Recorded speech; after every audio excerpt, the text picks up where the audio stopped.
Nā, kua whakamānutia te mahere a te kāwanatanga hei tiaki i ngā tamariki whakaraerai i te tūkinotanga.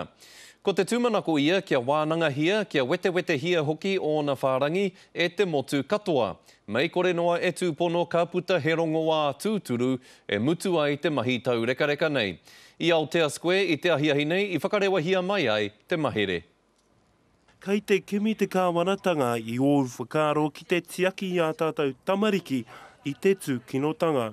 The next steps are the most important, and it's sort of a day-to-day basis when you're dealing with child abuse and neglect. So I hope that we see change and I hope that people get involved. Kei te tino aro te mahere kākāriki nei ki ngā kōhungahunga tai atu ki ngā taiohi he te kaumāwaru ngā tau. Ko eti o ngā whāinga, ko te whakawhiti kōrero hei whakamarumaru i ngā tamariki. Ko te make nui ngā tamariki whakaraerai, ko te whakarahi ake i ngā kaupapa atawhai tamariki i muri i te kura. Me whakapā atu ki te ture, mena koe e moho tiana he tamaiti tūkino, ko te whakahoki i ngā tamariki kua kawhakina i o rātou mātua ki wainga no i te whānau. Yoi anō, e ai kia me tīria tūrei, kei te heke te aroa te kāwanatanga. There have been a number of reports, including Sir Peter Gluckman's report, that shows that investing in our children in the early years is the key.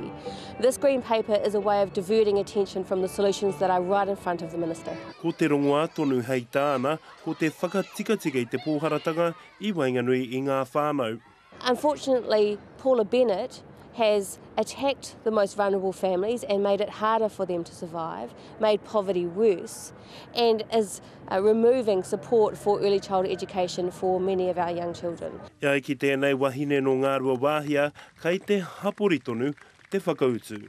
This isn't about government, taking control and doing anything for it. It's about community taking control, because they're our children. Kei te wātea te iwi whānui, te matapaki me te whakaputa i o rātai whakaro, e pāna ki te mahere kākāriki nei, mā te tono reta ki te kāwanatanga.